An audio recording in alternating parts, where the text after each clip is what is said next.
नमस्कार, मैं doctor RP Sonkar, associate professor मनोविज्ञान विभाग, वसंत कन्या महाविद्यालय काशी हिंदू विश्वविद्यालय। एक बार फिर आप सभी सम्मानित अभिभावकों और प्रिय विद्यार्थियों का इस क्वेश्चन आंसर सीरीज के पार्ट 9 में हार्दिक स्वागत और अभिनंदन करता हूं।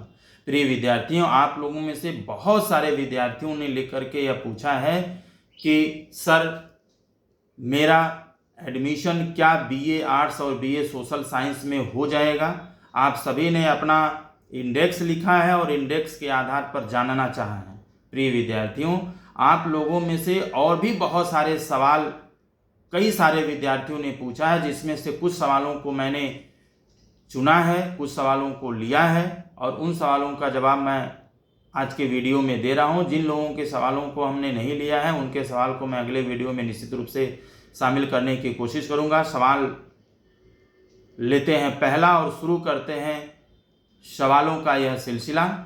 और यह पूछा है बहुत सारे विद्यार्थियों ने, जिसमें पहला सवाल है कि क्या मेरा बीए आर्ट्स या सोशल साइंस में एडमिशन हो सकता है। और इसमें बहुत सारे विद्यार्थियों ने पूछा है, जैसे विशाल तिवारी जी 220, अमित यादव 225, ममता राय 171। एक सवाल आया है जो मुख्तार अहमद के आईडी से आया है। इन्होंने अपना नाम नहीं लिखा है, लेकिन इन्होंने अपने जगह का नाम लिखा है। ये दुल्हीपुर चंदौली से इन्होंने सवाल किया है कि क्या मेरा 159 नंबर पर बीए आर्ट्स या सोशल साइंस में एडमिशन हो सकता है। वहीं अभिलाषा रानी, प्रेमलता कुमारी, अभिषेक कुमार 268, अदिति गुप्ता 201, हर्ष साहू 190, उषा 182, रिया 170। ये जो मैं नंबर ले रहा हूँ ये इंडेक्स आपका है और इस इंडेक्स के आधार पर आपने जानना चाहा है कि क्या आपका एडमिशन बीए आर्ट्स या सोशल साइंस में हो जाएगा। उसके साथ ही साथ लोमास झा 245, अंकिता मिश्रा गाजीपुर से ये पूछ रही हैं 153 इंडेक्स इनका है। अंशु ने पूछा है, आशु 193, अंजलि 205, विशाल राजीव तिवारी 220, प्रीति देवी 181, अविनाश मिश्रा 153, अनूप कुमार, प्रियंका यादव 126, अंशिका पांडे आप आसाम से पूछ रही हैं। बहुत सारे विद्यार्थियों ने पूछा है कि सर क्या मेरा एडमिशन बीए आर्ट्स या बीए सोशल साइंस में हो जाएगा।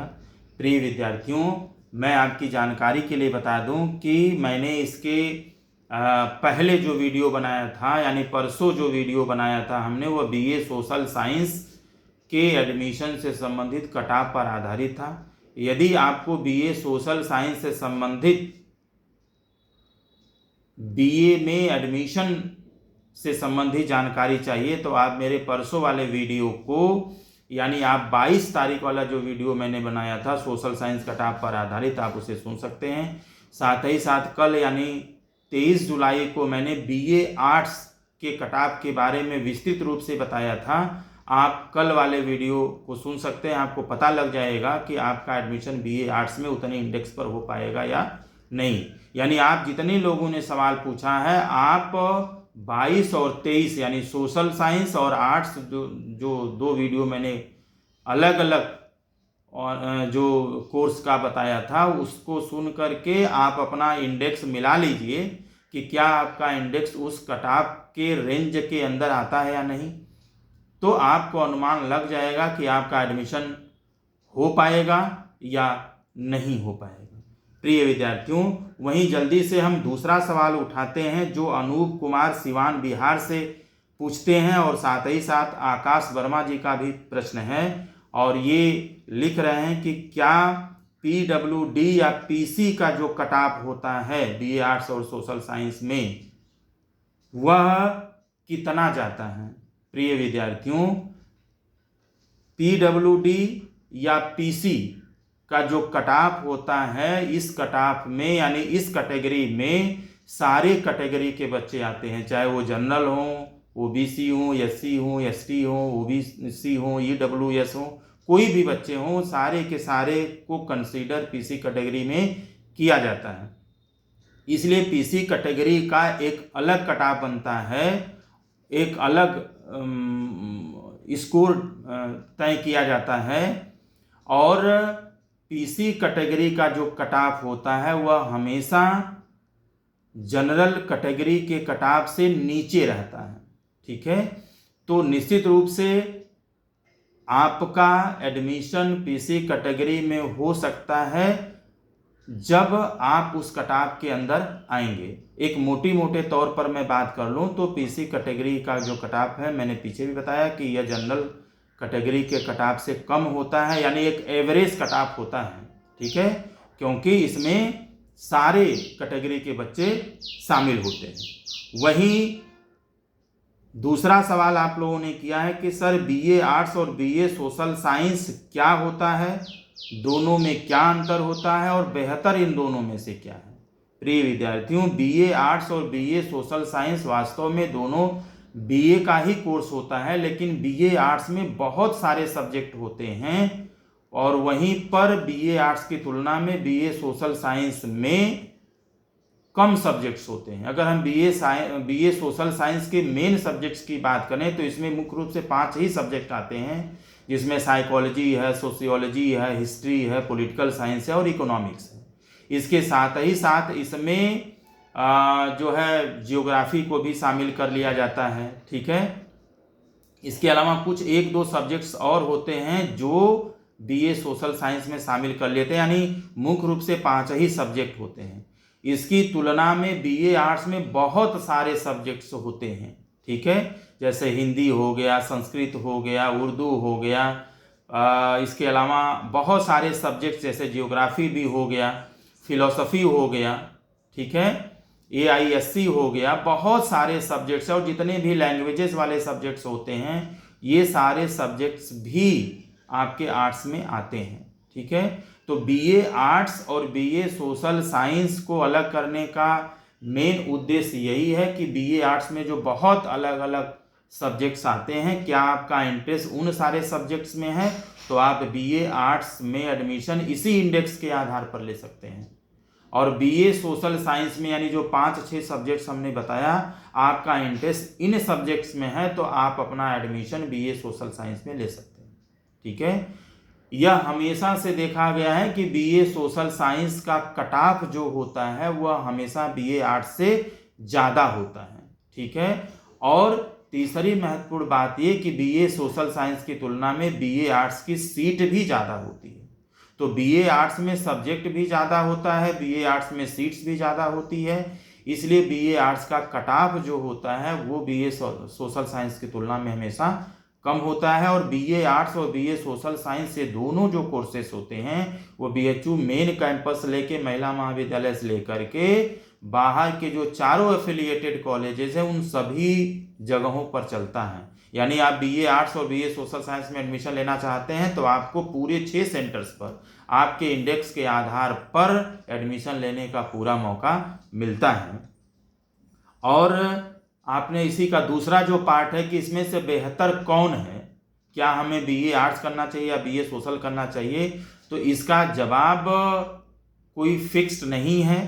आपको जैसा कि मैंने बीए सोशल साइंस के 5-6 सब्जेक्ट्स बताए, अगर आपको विशेष रुचि इसमें है तो आपके लिए बेहतर बीए सोशल साइंस है। और इसके अलावा आपको जैसे Hindi, English, Sanskrit, geography, AISC, ठीक है, फिलॉसफी, इन तमाम तरह के विषयों में रुचि है तो आपके लिए बीए आर्ट्स बहुत अच्छा होगा।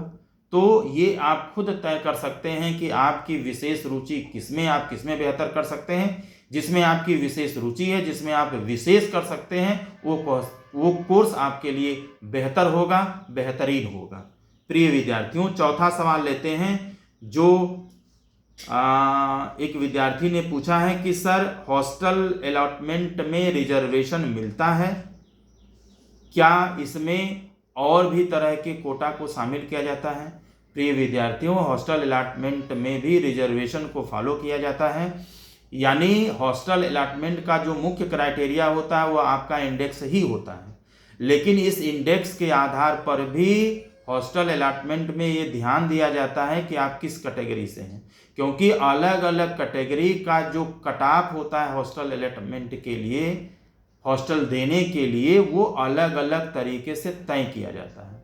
तो हॉस्टल अलॉटमेंट के लिए अलग अलग कैटेगरी का जो कट ऑफ बनता है, उस कट ऑफ में यदि आप आते हैं तो आपको निश्चित रूप से हॉस्टल दिया जाता है। और साथ ही साथ कोटा और भी तरह की बात करें तो इसमें पीसी भी कोटा होता है, स्टूडेंट भी कोटा होता है। ये विशेष कोटा होता है जिसके आधार पर इनकी एक अलग कैटेगरी बनती है, कट ऑफ तय किया जाता है और इसके आधार पर इन्हें हॉस्टल अलॉट किया जाता है। वहीं हम अगले सवाल को लें जो मनोज कुमार इंदौर एमपी से जानना चाहते हैं कि सर ओबीसी में मैं एडमिशन चाहता हूं, मेरे पास एनसीएल यानी नॉन क्रीमी लेयर ओबीसी का जो इनकम सर्टिफिकेट वाला जो सर्टिफिकेट है यह मेरे पास नहीं है, क्या मैं बाद में जमा कर सकता हूं और इसके बिना भी मेरा एडमिशन हो सकता है, काउंसलिंग हो सकता है? मनोज कुमार जी, यदि आपका ओबीसी का income certificate non creamy layer यानी एनसीएल का नहीं है तो इसके बिना आपको एडमिशन में कंसीडर नहीं किया जाएगा। यानी इस समय आपके पास इनकम सर्टिफिकेट एनसीएल का नहीं है तो आपके पास जो भी पुराना एनसीएल सर्टिफिकेट है आप उसको निश्चित रूप से अपलोड कर दीजिए और बाद में काउंसलिंग के समय आप अपने एनसीएल का जो नया सर्टिफिकेट होगा उसको आप काउंसलिंग कमेटी के समक्ष प्रस्तुत कर सकते हैं, दे सकते हैं। लेकिन यदि आप इस समय नहीं लगाएंगे तो इसके बिना आपको एनसीएल जो कैटेगरी है उसमें कंसीडर नहीं किया जाएगा। प्रिय विद्यार्थियों, वहीं अगला सवाल लेते हैं जो प्रीति कुमारी औरंगाबाद बिहार से पूछती हैं कि सर मेरा 225 नंबर 350 में है, क्या मेरा बीए आर्ट्स या बीए सोशल साइंस में एडमिशन हो सकता है? मैं ओबीसी कैटेगरी से हूँ, क्या मेरा एडमिशन महिला महाविद्यालय या एफएमसी में किसी में भी हो सकता है? और एक महत्वपूर्ण प्रश्न इन्होंने और भी पूछा है कि क्या कोटा जो होता है स्पोर्ट्स का उसका लाभ हमें मिल सकता है? प्रीति कुमारी जी, पहली बात ये कि जो आपका 225 नंबर है 350 में आप सोशल या आर्ट्स एमएमबी या एफएमसी किसी में भी एडमिशन ओबीसी कैटेगरी में चाहती हैं तो इसके लिए आप मेरा 22 और 23 का जो हमने बीए सोशल साइंस और बीए आर्ट्स का कट ऑफ पर वीडियो बनाया था आप उसे सुन सकते हैं, आपका जवाब मिल जाएगा। हाँ, दूसरा जो पार्ट है आपके प्रश्न का, क्या हमें बीए आर्ट्स या सोशल साइंस में स्पोर्ट्स कोटा मिलेगा क्योंकि मैं नेशनल लेवल तक खेली हूँ? प्रीति कुमारी जी, बीए आर्ट्स या बीए सोशल साइंस या और भी तरह के कोर्सेज में, ठीक है, हम फिजिकल एजुकेशन को छोड़ दें तो और भी तरह के कोर्सेज में जहाँ तक मुझे जानकारी है कि स्पोर्ट्स कोटा का कोई भी फ़ायदा आपको नहीं मिलता है, यानी स्पोर्ट्स कोटा का लाभ आपको नहीं मिलता है। आपको सिर्फ और सिर्फ एडमिशन आपके इंडेक्स के आधार पर और आपके अलग अलग कैटेगरी के आधार पर मिलता है। स्पोर्ट्स के आधार पर आपको कोई विशेष छूट नहीं मिलता है। प्रिय विद्यार्थियों, मैंने अपने तरफ से आपके सही और वैध जानकारी देने की कोशिश की है आपके सभी सवालों की। इसके बावजूद भी किसी तरह का सूचना परिवर्तन होता है तो बीएचयू द्वारा बनाया गया मापदंड ही मान्य होगा, क्योंकि यह बीएचयू की तरफ से कोई आधिकारिक सूचना नहीं है। मैंने यहाँ पर आप लोगों द्वारा पूछे गए बहुत सारे सवालों में से कुछ मुख्य सवालों को लिया है, जिनके सवाल को मैं नहीं ले पाया हूँ। अगले वीडियो में मैं निश्चित रूप से शामिल करने की पूरी कोशिश करूँगा। एक विनम्र निवेदन आप सभी से है कि आप यदि कोई भी सवाल पूछें तो आप निश्चित रूप से अपना नाम, अपने ज़िले का नाम और अपने प्रदेश का नाम अवश्य लिखें। अगली बार मैं उन्हीं सवालों को लूँगा जो अपने नाम के साथ अपने ज़िले और अपने प्रदेश का नाम लिखते हैं। साथ ही साथ आप बीएचयू से संबंधित कोई विशेष जानकारी चाहते हैं तो बीएचयू की ऑफिशियल वेबसाइट bhuonline.ac.in पर आप विजिट कर सकते हैं। आपके भी कोई सवाल या जानकारी आप चाहते हैं तो आप कमेंट बॉक्स में लिख सकते हैं। जैसे ही कोई नया अपडेट्स आएगा मैं निश्चित रूप से हमेशा की तरह से आपके साथ साझा करता रहूँगा। आप सभी लोग खुश रहें, अपना ख्याल रखें। आप सभी को एडमिशन की बहुत बहुत शुभकामनाएँ।